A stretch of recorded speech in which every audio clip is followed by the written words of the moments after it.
علينا حكمتك وانشر علينا من خزائن رحمتك يا أرحم الراحمين رب اشرح لي صدري ويسر لي أمري واحلل عقدة من لساني يفقهوا قولي اللهم فقهنا في الدين وعلمنا التأويل ربنا آتنا في الدنيا حسنة وفي الآخرة حسنة وقنا عذاب النار وصلى الله على سيدنا محمد وعلى آله وصحبه وسلم والحمد لله رب العالمين. Amin. Okey, ni perjumpaan kita buat kali yang keberapa? Ketiga ke kedua saya cikgu pun dah tak ingat. Okey, sebenarnya cikgu nak sambung bincang lah pasal hari tu kan.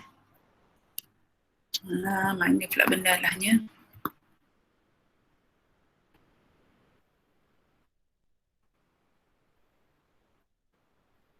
Ni yang form 5 punya tadi.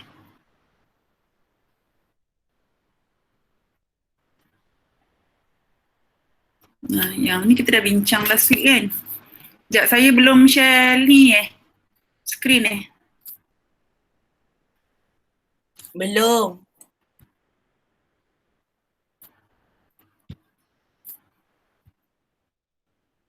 Okey, sekarang ni okey?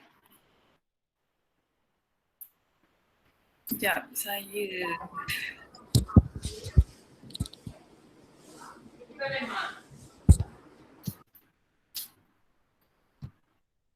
pakai media kan.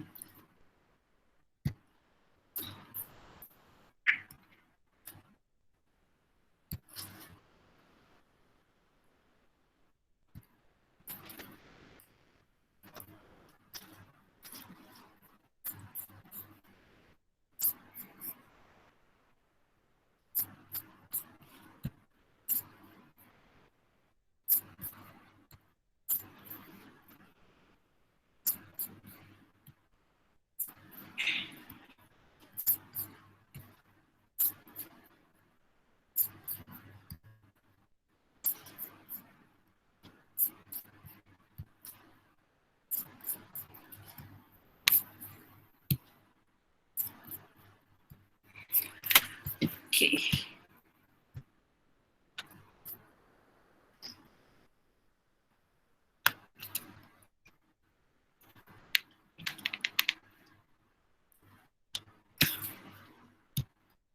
Pesan yang sama pula di dalam mulut ni. Boleh naik.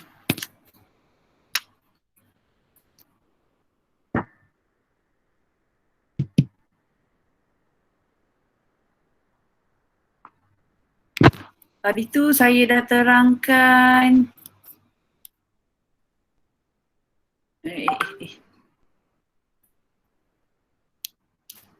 yang ni dah kan? Sampai perbualan ni.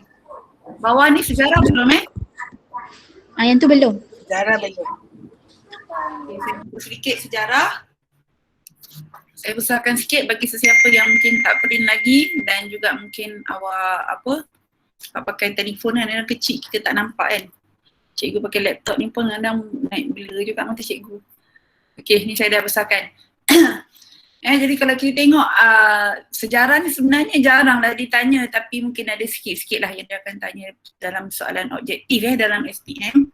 Jadi kita tengok sebenarnya sejarah perakaunan dekat dalam dunia ni bermula daripada rekod urus niaga pembayaran upah pada kepingan tanah liat. Dia dijumpai di Babylonia pada zaman 3500 sebelum Masihi, maknanya sebelum kelahiran Nabi Isa lagi lah, 3500 sebelum tu. Okey, manakala penemuan papyrus, kertas dan kalamus pen Mesir pada 400 sebelum Masihi, maknanya bila adanya kertas dan pen, jadi kita punya perkembangan ni menjadi lebih cepat lah. Sebab kalau tidak, diorang tulis kat tanah liat kan. Bila ada kertas dengan pen, jadi lebih cepat.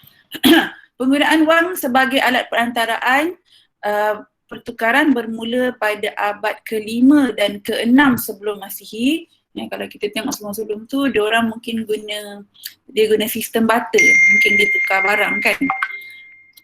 Sekejap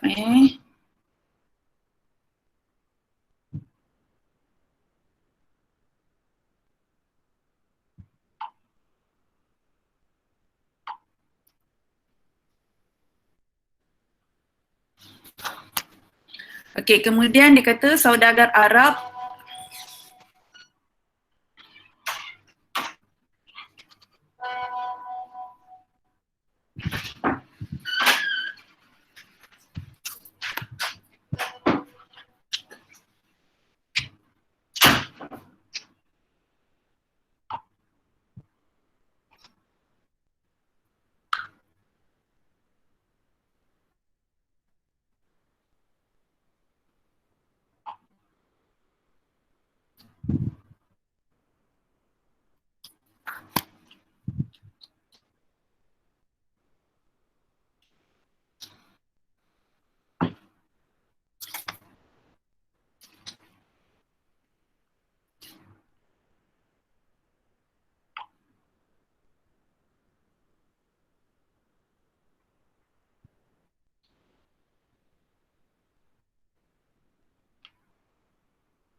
Cikgu, Sekejap.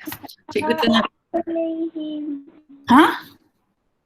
Cikgu biasa hantar recording tu. Cikgu tak hantar dekat Google Classroom Itulah bila saya hantar ke Google Classroom, saya cuba tadi. Awak punya memang saya belum hantar lagi. Hari tu bila saya cuba, macam saya kena approve banyak-banyak kali lah. Saya nak cuba upload dekat YouTube. Tapi nanti saya kena balik malam ni saya cuba. Boleh? Cikgu. Saya cubalah malam ni Sebab bila saya test dengan kelas lain, saya sharekan tu, saya kena approve banyak kali orang ni. Jadi macam satu kerja pula sebenarnya. Okey. Kemudian kita tengok saudagar Arab. Saudagar Arab yang berlayar ke India telah memperkenalkan sistem Hindu Arab pada tahun 1850 yang jarang ditanya. Okay, sistem catatan bergu bermula di Venice, Itali. Yang ni biasanya dia boleh tanya, kan biasalah kadang-kadang ada juga dia tanya kat soalan objektif. Pada 14 tahun 94, sumbangan daripada Luca Pacioli yang dikenali sebagai bapa perikanan telah memperkenalkan kaedah Venice kan. Okey. Dia sebenarnya dia perkenalkan satu buku tu kalau saya tak ingatlah apa nama buku yang Luca Pacioli ni tulis lah. Okey. Kemudian dalam revolusi perindustrian di England pada abad ke-17 dan 18. Ya, sorry, tolong tutup mic boleh? Okey, terima kasih. Okey, abad ke-17 dan 18 mewujudkan perakaunan kos, perakaunan kewangan dan juga perakaunan pengurusan. Hari tu kita dah bincangkan juga kan, perakaunan kos ni biasanya kita gunakan di kilang-kilang di mana kita nak tentukan kos pengeluaran kita. Manakala perakaunan kewangan yang ni biasa digunakan semua accounting bank ke, kebanyakan sektor memang kebanyakan semua sektor perakaunan memang semua sektor memerlukan perakaunan kewangan ni. Dan juga perakaunan pengurusan yang ni dia untuk pengurusan membuat keputusan lah biasanya. Pada abad ke-20, perakaunan juga telah mencapai satu tahap profesional di mana accountant sebagai pemimpin dan harus mematuhi kod etika profesion perakaunan. Jadi kalau kita tengok pun sekarang ni ramai golongan-golongan profesional dia terdiri pada orang akaun sendiri dan ada di antara diorang ni yang mempunyai kelulusan akaun, dia jadi pemimpin, jadi CEO dan sebagainya dalam macam-macam perniagaan kan, dalam macam-macam firm. Okay, tapi dia ada kena etika kita sendirilah sebab kita ni melibatkan duit sebenarnya. Jadi kita kena ada kod etika kita di mana kita kena buat kerja dengan jujur, dengan ni supaya orang percaya apa yang kita sediakan, akaun yang kita sediakan tu orang boleh percaya. Kalau kita kaki kelentong susahlah orang nak percaya kan. Okay. Okay, saya pergi pada yang seterusnya.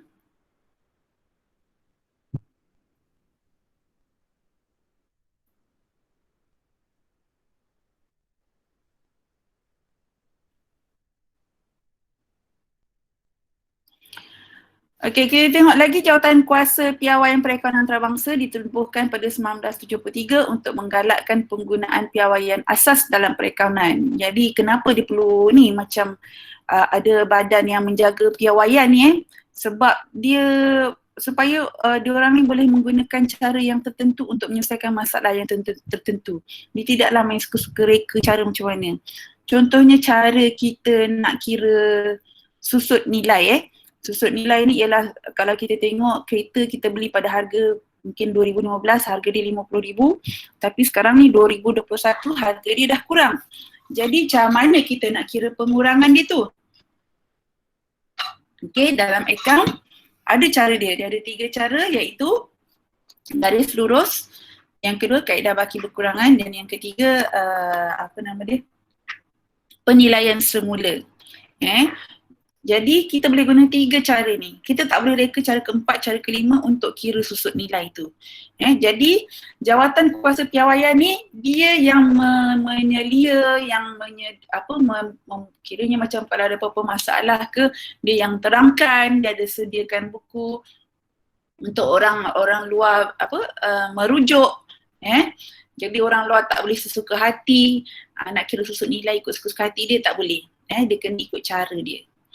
Okey, dan siapa yang sediakan piawaian ni ataupun standard dia, inilah jawatan kuasa piawaian perekonomian antarabangsa. Kalau dalam Malaysia dipanggil sebagai MECPA ke apa, saya tak ingat dia punya tu. Saya pun dah lupa. Okey, yang ke-9, proses perekonomian manual meliputi proses merekodkan pelbagai maklumat ke dalam buku perekonomian oleh tenaga manusia. Okey, ini manual ni macam kita tengok kebanyakan peniaga-peniaga kecil dia guna manual lah. Termasuklah macam kita koperasi pun kita guna yang manual. Okey, tapi kelemahan dia ialah dia merumitkan. Banyak benda ni. Okey, lepas tu kurang cekap dan risiko berlakunya pelbagai kesilapan sangat tinggi. Dia tersalah pindahkan emang ke dan sebagainya. Okey, lepas tu kalau kita tengok proses perekonomian berkomputer, okey, yang ni biasanya perniagaan besar lah yang gunakan Okey, dia gunakan sama ada UBS ataupun SAGE ataupun kalau kita tengok company yang besar-besar tu, diorang buat sendiri sistem tu. Sebab diorang ada duit untuk duit untuk ni lah, buat perekonomian yang lebih kemas, teratur dan lengkap sebagainya. Okey, itu sedikit tentang macam mana perkembangan dunia perekonomian. Okey, kita tengok pula penyata kewangan sebab kat depan tadi kita ada cakap pasal penyata kewangan. Okey, penyata kewangan ni memang sangat penting, awak kena tahu dan inilah yang kita tekankan kebanyakannya semasa kita tingkatan 4 dan paling banyak semasa tingkatan 5. Okey, dia ada 2 iaitu akaun perdagangan dan untung rugi dan penyata kedudukan kewangan. Akaun perdagangan untung rugi, kita tengok apa tujuan dia. Tajuk dia akaun perdagangan untung rugi bagi tahun berakhir. Bagi tahun berakhir. Kalau tengok penyata kedudukan kewangan, pada. Okey, kenapa dia buat macam tu? Sebab bagi tahun berakhir ni, untung rugi dia nak kira untung rugi untuk setahun yang berakhir pada waktu bila. Okey, sebab tu tajuk dia macam ni. Manakala penyata kedudukan kewangan pada, dia nak menunjukkan bahawa berapa aset pada tarikh tersebut. Contohnya kita tutup akaun 31 Disember, maknanya berapa aset pada 31 Disember. Berapa liability pada 31 Disember dan berapa modal ataupun dipanggil sebagai equity pada 31 Disember. Sebab tu dia gunakan pada. Maknanya pada tarikh tersebut berapa modal ada. Pada tarikh tersebut berapa aset yang ada. Sebab tu dia guna pada untuk PKK, tapi akaun perdagangan untung rugi ni dia guna bagi tahun berakhir sebab dia nak tengok untung sepanjang tahun tu yang berakhir bila. Faham tak cikgu cakap ni? Faham cikgu. Boleh faham Kalau tak faham tanya ya. Okey, kemudian kita tengok apa tujuan penyediaan dia. Yang pertama ni awak tengok kan. Tengok kenapa disediakan ni semua. Sebabnya dia nak tengok prestasi perniagaan. Kenapa dia sediakan penyata untung rugi tadi tu Sebab dia nak tengok sama ada untung dia banyak ke, sikit ke ataupun rugi ke yang untuk satu tempoh. Manakala tujuan penyediaan ni dia nak penyata kedudukan kewangan dia nak tengok berapa tiga benda ni berapa nilai yang dia ada pada tarikh tersebut. Okey, jadi disebabkan ni nak ukur prestasi, dia ada kos jualan, dia ada jualan bersih, dia ada hasil, dia ada belanja. Ini komponen-komponen yang awak kena tahu Manakala ni komponen dia asset, liability dan equity pemilik. Okey, setakat ni ada apa-apa nak tanya tak? Tak je cikgu. Cikgu, yang kedua-dua penyerangan ni dia ada persamaan tau. Apa macam mana? Yang kedua-dua penyata kewangan ni dia ada persamaan dia tak? Persamaan dia tak ada. Isi dia pun lain. Yang ni nak kira untung rugi, yang ni dia nak tahu berapa aset, berapa liability, berapa equity. Itu je. Mungkin isi kandungan yang sama ialah kalau isi kandungan yang sama kedua-duanya ada inventory akhir dan yang kedua-duanya ada untung bersih. Tapi nanti saya tunjukkanlah peranan untung bersih kat sini untuk apa, yang sini untuk apa. Okey, boleh? Kak Liha tak apa ke? Apa ni saya nak masuk kelas? Oh ya, kan masuk kelas Kelas. Oh. Jadi betul ke masa ke-9? 9, 10, 11 kan? Ya kot agaknya. Sebab waktu ke-7. Kau tanya, kau masuklah. Kau tadi kan masuklah. Apa yang ada ambil pokok kat sini? Kau tanya lah. Kau tanya. Tadi si Azimah 2 hari tu, dia memang suruh kita buat satu macam pasal Telegram dia suruh buat kita ambil SMK 19 tu, semua-semua cikgu yang ada, pentadbir apa, pekerja semua, kita buat satu pasal yang tapi nama dia Koperasi Koomat. Macam tu kita nak buat. Jadi kita kena post. Sebab dia kata dia nak masuk yang pasal tu dia tak dapat. So kita tu kata macam senyap je koperasi ni, macam tak ada apa-apa. Okey. First kali ni mula kita masukkan bayaran ansuran untuk pemasangan CCTV di rumah. Kita masuk yang tu. Dia depends on dia suruh, kakak dia tak pandai kalau boleh buat, kalau tak boleh kita suruh Farah ke. Dia suruh kat sini pun ada My Sejahtera yang dia orang kena scan. Saya kata macam ni je nak, okey, tapi dia tanya je. Kalau dia dah kat sana, tak payah dah buat kat sini bro. Tapi dia kata macam koperasi, macam SDBT tu dia buat asing. Saya kata, cikgu parent ni sebab dia dah My Sejahtera. Saya ni pergi sekolah tak ada My Sejahtera. Kita ada tak? Tak ada kan sebab kita pakai itu. Jadi kena ada satu di sini. Macam tu kita suruh cikgu yang ni, yang buat My Sejahtera tu kat sini. Macam saya tengok saya. Boleh? Tak tahulah kak, saya cubalah dulu. Tak pernah cuba. Atau yang situ punya, sekolah punya masuk sini. Kan? Satu tempat nombor satu je lah kita daftar kan? Kita ambil yang tu, foto saya letak kat sini, suhu memang ada lah kat sini kan. Kita ambil tu punya stand tu, kita kena letak satu kat sini. Melipik je 2 kali. Saya kata sini memang sediakan sanitizer je, saya kata kan. Tapi memang buat je lah dia kata. Sampai marah, siapa yang buat? Okey kak. Saya cuba habis kelas kan saya cuba. Okey. Jadi satu kerja pula. Macam saya tengok pergi pasar Seksyen 19 tu, semua tu satu ni je. Bukan pasar, apa nama dia? Yang tempat tapak pasar ni. Ada yang open pun ada. Dia, bila saya pergi ke satu gerai, saya tengok nama dia semua sama. Oh, nama dia lah tapak Seksyen 19. Macam tu lah dia nak. Jadi maknanya tapak yang sama lah yang dia pergi sini. Tapi padahal sama kan? Tapi sebenarnya, kalau dia nak buat asing, dia kena tuju lokasi Koperasi Sekolah Menengah Seksyen 19. Baru betul. Kan? Kalau dia buat kat situ, sekolah juga. Sini sekolah juga, buat apa? Kecuali kat sini Koperasi Sekolah Menengah Seksyen 19. Cuba buat. Boleh tak buat yang koperasi? Dia kata dekat situ kita nak detect kalau ada yang positif. Lepas tu dia suruh budak tu. Saya kata budak buat buku je, dia tak buat handphone. Saya rasa lagi menyusahkan budak. Tapi dia kata budak yang datang pun dia kena ada bukti bahawa dari sekolah ni budak ni ada bukti. Kita sediakan buku je lah yang tu. Budak buku boleh lah. Jadi cuba kalau awak nak buat, awak tunjuk kat situ lokasinya Koperasi Sekolah Menengah Kebangsaan Seksyen 19. Bukannya SMK 19. Kan? Okay, alright Kak. Okay, sorry Lepas tu kita tengok pula. Sekejap ni tadi nombor 1 yang mana penyata kewangan. Okay. Yang ni kita tengok ciri kualitatif penyata kewangan Dia ada kualitatif asas, dia ada kualitatif tertingkat. Aduh, benda-benda Allah ni. Sekejap.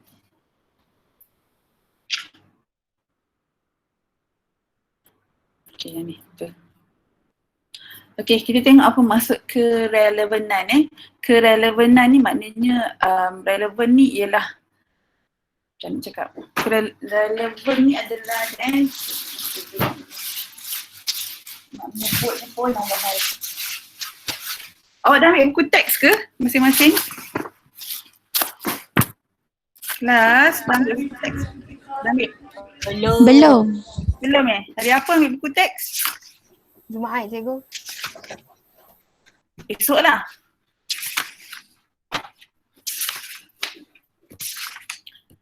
Okay, kita tengok relevan.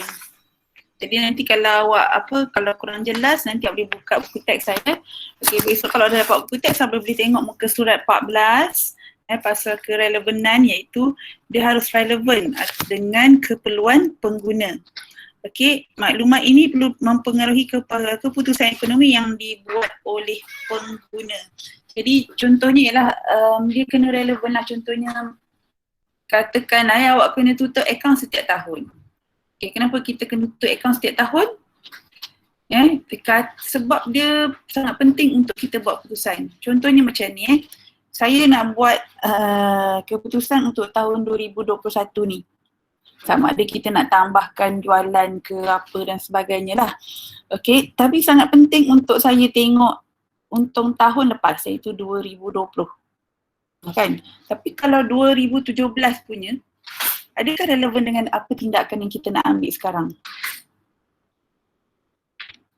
Relevan tak? Jualan 2017, saya nak buat keputusan untuk 2021. Relevan tak untuk apa yang saya nak buat sekarang? Tak. Kenapa? Sebab dia Masa dia dah gap dia dah terlampau lama, sampaikan saya rasa kalau saya buat keputusan pun dah tak tepat, betul tak? betul. Sebab dia dah macam relevan ni macam nak cakap sesuai kan, sesuai dengan keadaan masa dia tersebut. Kalau macam yang lama-lama punya tu dah tak sesuai lah untuk saya ambil keputusan berdasarkan yang lama-lama punya penyata kewangan. Okay, yang kedua ialah perwakilan benar. Kalau kita tengok kat sini, perwakilan benar ialah mesti bebas daripada kesilapan material. Apa maksud material iaitu kesilapan yang besar-besar. Dan tiada unsur berat sebelah serta pelaporannya tidak mengelirukan. Okey, jadi sebab tu kalau kita tengok akaun ni dia ada format dia yang tertentu. Kita tak boleh suka-suka reka. Sebab bila kita suka-suka reka nanti orang lain pun tak faham apa yang kita cuba sampaikan. Sebab tu dalam akaun ni awak kena hafal format dia betul-betul. Kalau tidak, dia dah menjadi sesuatu yang benda lain. Dia dah tak relevan dah dengan apa yang kita nak. Okey. Dan tiada unsur berat sebelah dan pelaporannya tidak mengelirukan. Ni ada cara dia lah Sebab tu bila kita tengok akaun ni, bila kalau syarikat-syarikat besar terutamanya dah lepas disediakan, dia kena di audit. Di audit ni maknanya satu pihak yang mempunyai ilmu dalam akaun juga, dia akan tengok sejauh mana betul atau tidak kita punya akaun yang kita sediakan. Okay, dia akan sahkan. Jadi bila dah sahkan, jadi bila kita punya penyata kewangan tu disebarkan ke pihak luar, jadi orang akan percaya. Okay. Kemudian kita tengok pula kebolehbandingan. Kebolehbandingan ialah maklumat dan penyata kewangan tahun semasa mesti boleh dibandingkan dengan maklumat kewangan yang dikemukakan bagi tempoh perakaunan yang lepas. Okay, jadi kita sebab tu dia punya format tu sama. Jadi senang kita nak bandingkan daripada tahun ke tahun, ataupun kita nak bandingkan dengan perniagaan-perniagaan yang sama dengan kita ataupun kata persaingan. Sebab kadang-kadang kita berniaga, of course kita nak tahu siapa pesaing kita. Jadi kita nak tengok kita punya pencapaian dengan pencapaian dia supaya kita kalau ada kelemahan tu kita boleh perbaiki dengan secepat mungkin kan. Okay, jadi dia kena ada standard dia. Bila standard jadi kita senang nak bandingkan. Kalau tak ikut standard tu jadi yang kita susah nak bandingkan lah. Okay, kemudian kebolehfahaman iaitu kita tengok maklumat mesti mudah difahami pengguna penyata kewangan dan maklumat itu perlu dipersembahkan dengan jelas. Okay, sebab saya kata bila ada pakai standard yang sama jadi kita mempunyai pemahaman yang sama. Sekejap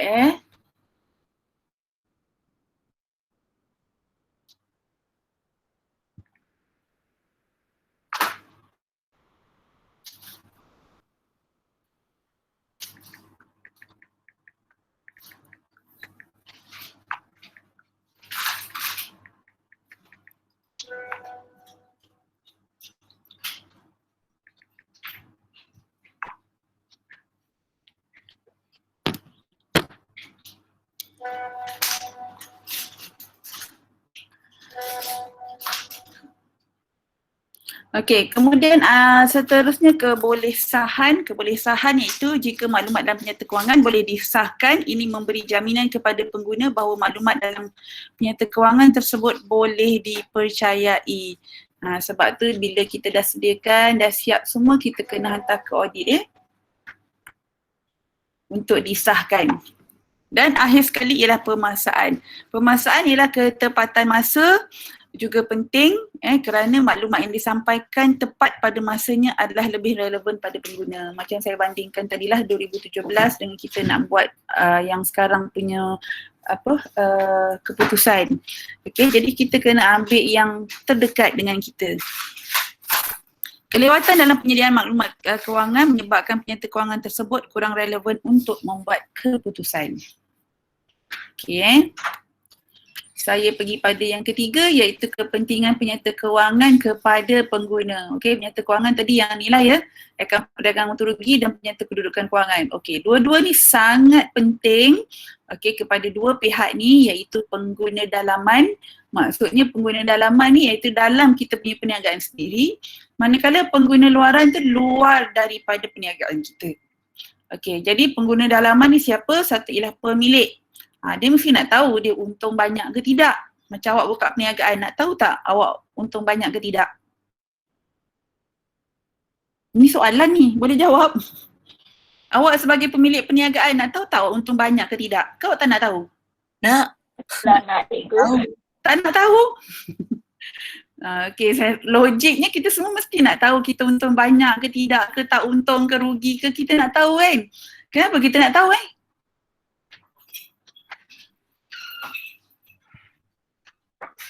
Supaya kita boleh. Aku salam. Kalau kita rugi, kita boleh baiki kan? Kalau kita untung sikit, yalah kita boleh baiki supaya kita untung lagi banyak. Okey? Jadi kita sebagai pemilik mesti kita nak tahu macam mana prestasi perniagaan kita sendiri. Okey, seterusnya pengurusan. Pengurusan ni siapa?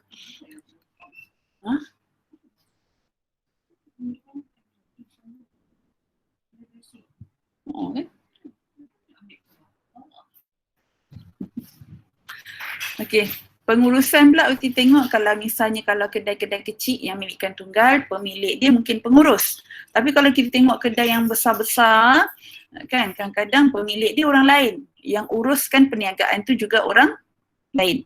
Jadi pihak pengurusan ni orang yang yang menguruskan kedai tu. Jadi pengurus ni pun nak kena tahu juga adakah kedai itu menguntungkan ataupun tidak. Jadi dia boleh buat keputusan susulan lah kan, sama ada apa yang dia perlu baiki. Jadi diorang pun nak tahu pasal penyata kewangan. Dan akhir sekali pekerja. Kenapa pekerja nak tahu apa tentang prestasi perniagaan rasa-rasa? Dia boleh dapat gaji lebih. Okey, jadi nak tahu dia punya potensi untuk dapat bonus kan. Lagi? Dia mesti nak tahu kestabilan syarikat dia kerja, betul tak? kalau syarikat yang tak stabil, sekejap bayar gaji, sekejap tak bayar gaji, dia pun takut nak kerja kat situ, betul tak? Oh, betul cikgu. Kan sebab dah rugi, dia pun tak boleh nak bayar gaji perniagaan tu, jadi macam kalau dia stay pun dia rasa macam tak worth kan, tak berbaloi. Okay, jadi itu merupakan pengguna dalaman. Kita tengok pula pengguna luaran. Okay, siapa pengguna luaran? Iaitu bank. Contohnya katakanlah perniagaan kita nak memohon pinjaman.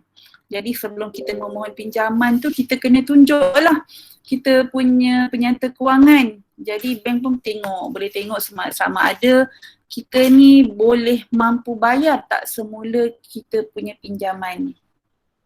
Kenapa dia ni? Sebab yelah kalau dia sebagai pihak bank nampak kita sendiri banyak sangat hutang, macam tak mampu nak bayar hutang, awak nak luluskan tak pinjaman tu? Tak. Kan macam kita tengok macam tak ada potensi je, kita pun takut nak bagi pinjam. Okay, kemudian menilai kemampuan perniagaan untuk menjelaskan hutang, yang ni pembekal. Okay, pembekal contohnya pembekal ni adalah orang yang menghantar barang lah ataupun membekalkan barang stok ataupun inventory pada kita. Jadi diorang ni pun nak tahu juga penyata kewangan kita. Kalau dia tengok kita dah banyak sangat hutang-hutang yang kita hutang ke orang tu kita tak bayar-bayar, dia pun takut nak bagi hutang lagi kat kita, betul tak? Kemudian LHDN iaitu Lembaga Hasil Dalam Negeri. Diorang ni pun nak tahu juga sebab dia nak kenakan cukai pada keuntungan yang kita dapatkan. Okey, kenapa kena cukai? Yelah kita dah berniaga dekat dalam negara ni, jadi kita kena bayar cukai lah.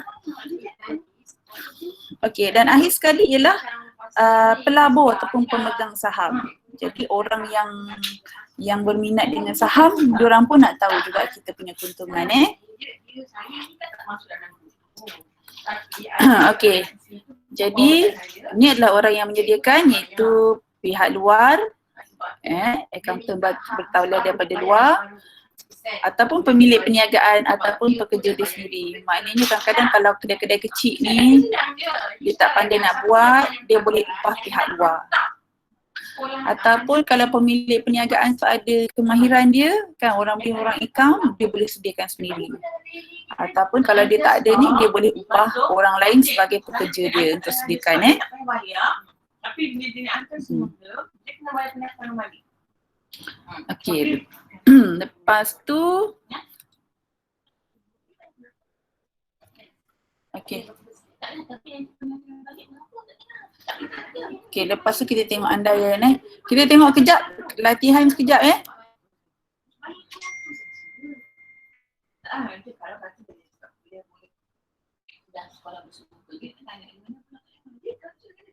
Okey, hari tu ni kita dah buat kan?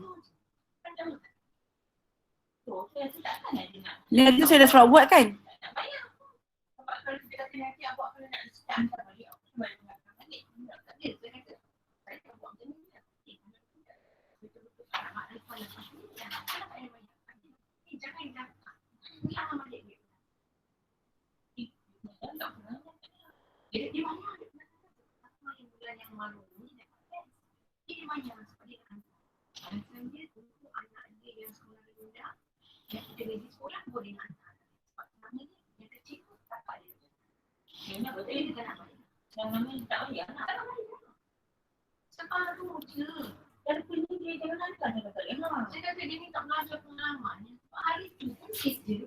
Akhirnya kau kena bayar juga, tak ada potong lagi. Kau dah bayar terlepas daripada tarikh yang orang bagi kau yes kan. Kau buat lagi kan. Okey.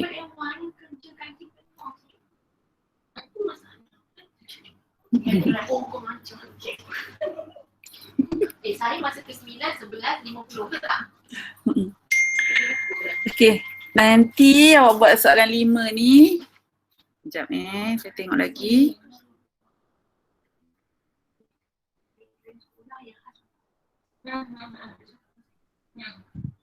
Itu ada contoh kat mana ni?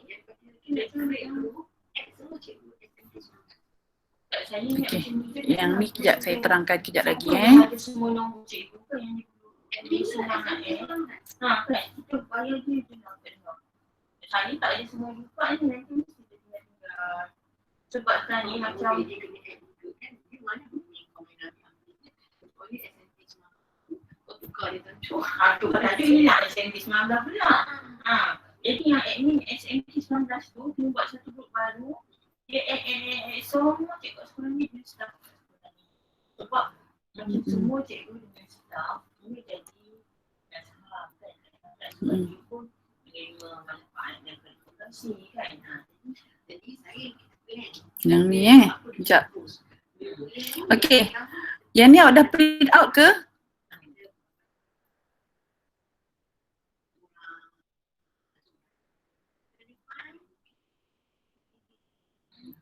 Kelas, yang ni dah buat ke?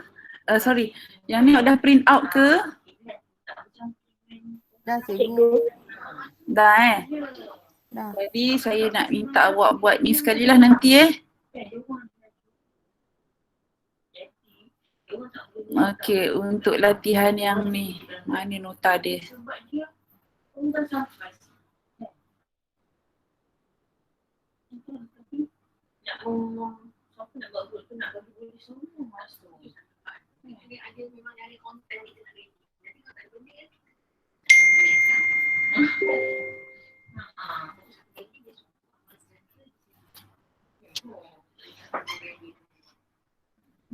Ya, kita try lah. Jadi maknanya di sini maknanya cikgu antara yang datang dia sekali lagi. Ada lokasi dia ada pergi koperasi. Dia kata memang ada kat luar tu nama sekolah. Kita tak tahu. Dia ada tak pergi ke mana. Contoh SBBT. SBBT pun dia ada kod dia sendiri. Ini dengan data SPT jugalah kan. Tapi maknanya sepanjang hari ni memang tak ada pemenangan dukungan. Ini tak ada. Ada konflik. Jadi time ada tu lah yang jadi kita kena lebih orang. Tak ada Dia kena buat kena masuk. Ni saya tak ada. Ini dari kelas ini dah. Dah? Ya.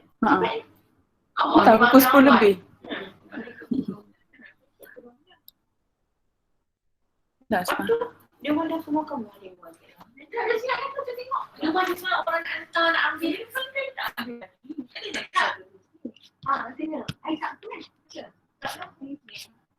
Sekejap Ini semua dia kata nak kena pergi yang pelogi, baju, baju bangsa semua. Tak tahu buat simpan, dia bunuh, dia semua simpan. Buat apa? Nanti,